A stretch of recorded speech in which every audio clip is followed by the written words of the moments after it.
Welcome back to the channel. In today's video, we're going to be talking about phishing. Now, you may be noticing that today's video looks quite different from our usual videos. This is because we will be starting a new YouTube web series called A Guide Through the Internet.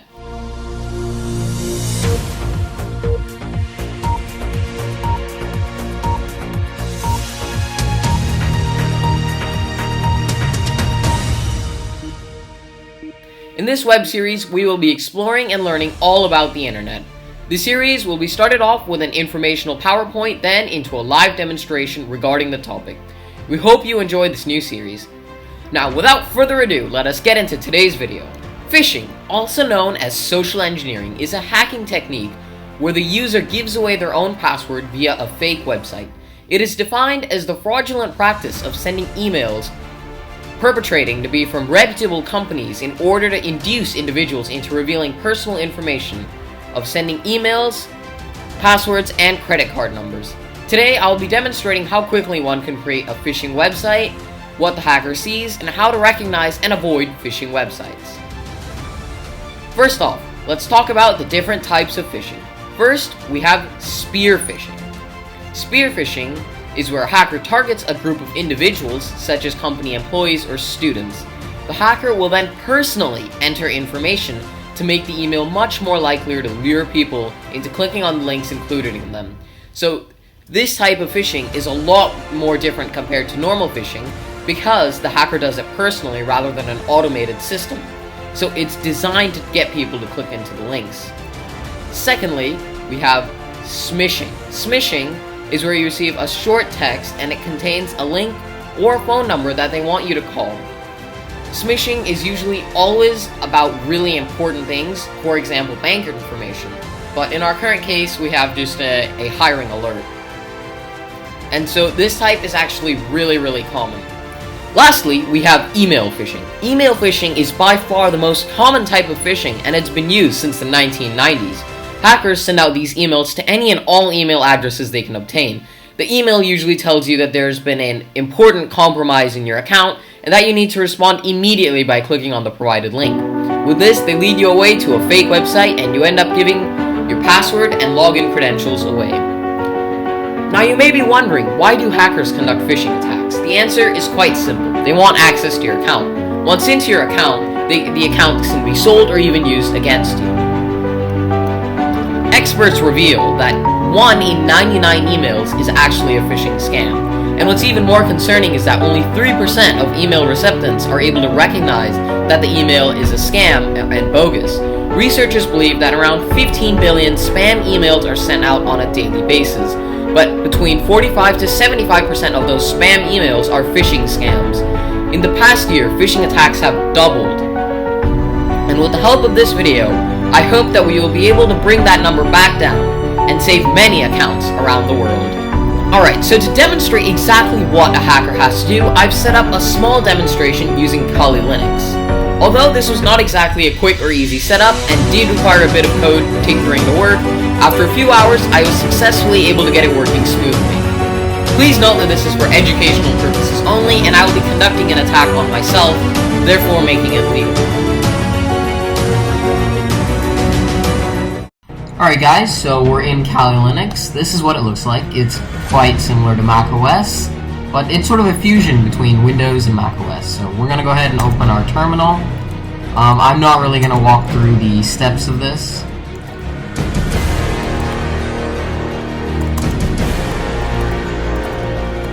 But to conduct our educational purpose phishing attack, we are using Blackeye.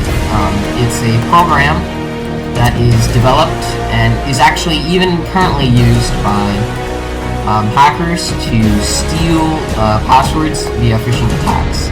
So usually this entire process is automated if they're doing a large-scale attack, but in our case, since we are only doing one small attack, we're not going to go ahead and automate it, and we can just enter it in manually. So right here we have all the templates available for our phishing attack. We've got Wi-Fi, PayPal, Steam, Bitcoin, Instagram, Facebook, Twitter, GitHub, Dropbox, eBay, Amazon, Netflix too.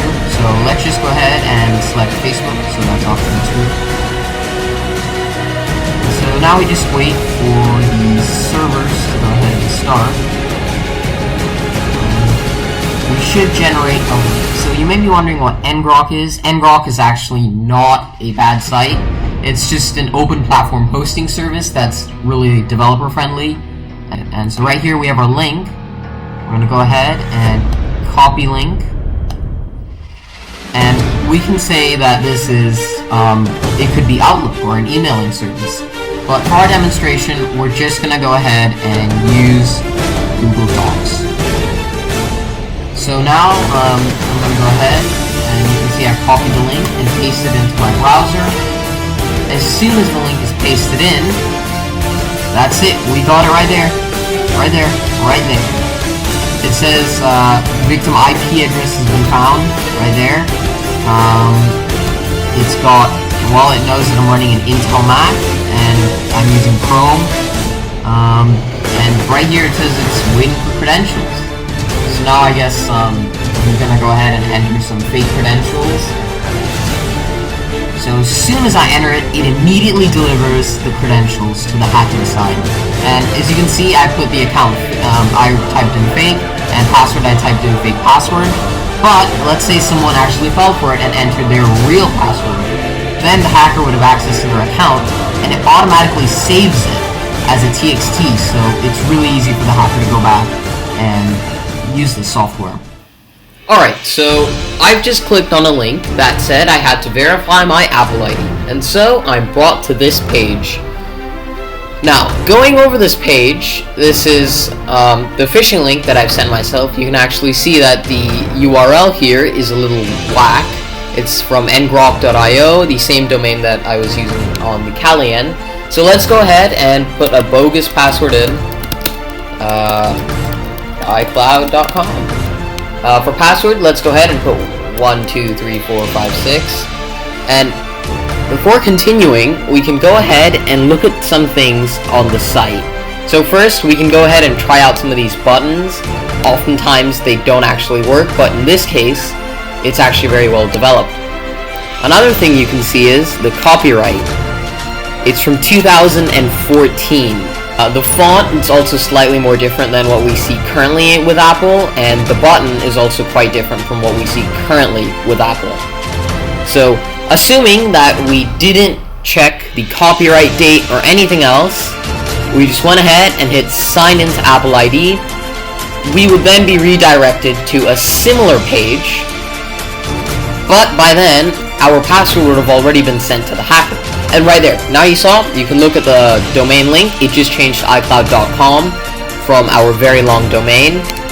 And now we're actually going to load the real. Chrome was able to detect that we'd just been set up to a phishing scam.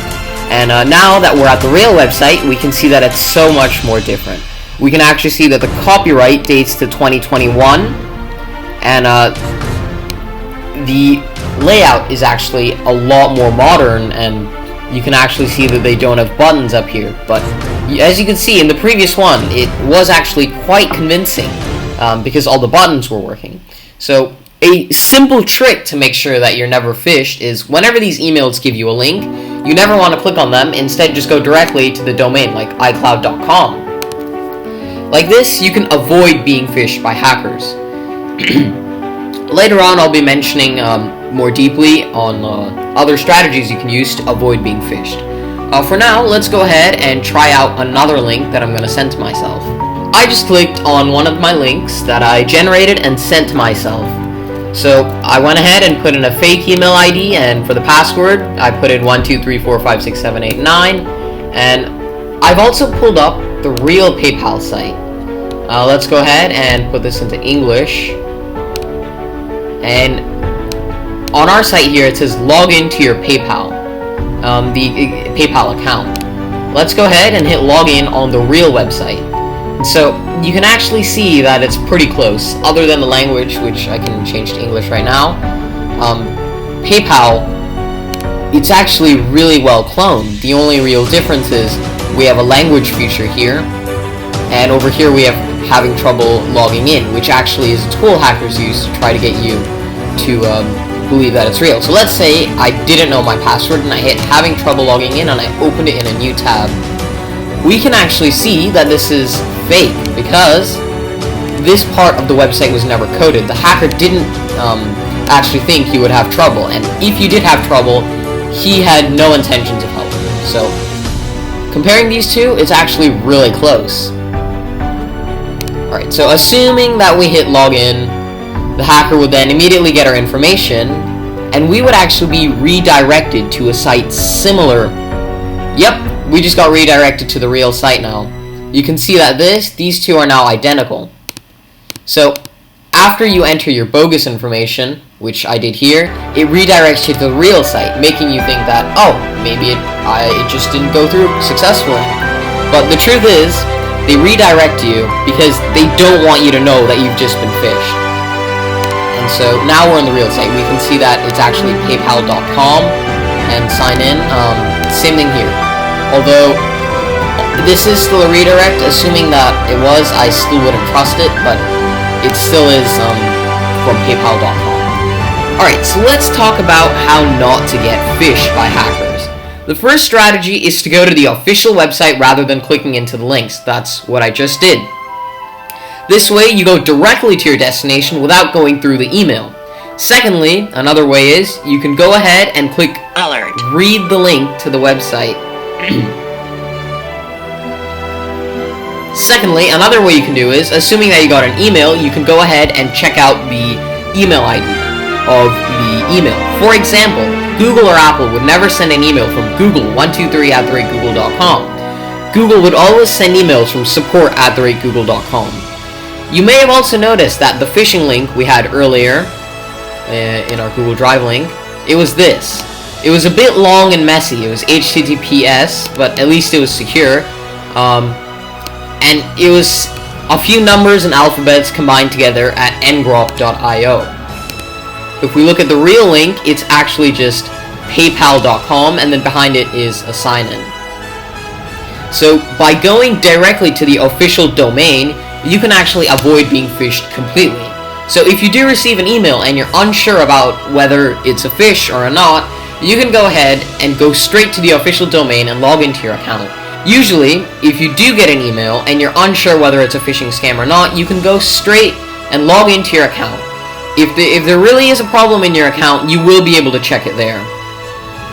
By verifying the link, we can avoid much of the trouble. Another way is to use a good emailing service. For example, Proton Mail. No, I'm not sponsored, but Proton Mail does have a really good spam filtration system, and as a matter of fact, it's actually what I use. With a strong spam filtration system, we can actually avoid even reading all of these phishing scams because our emailing services are able to detect that they're from fake senders and they move it straight to your spam. Thank you for watching the video. Be sure to like and subscribe. It truly helps motivate us to continue making videos. Until next time, we hope you enjoyed our video.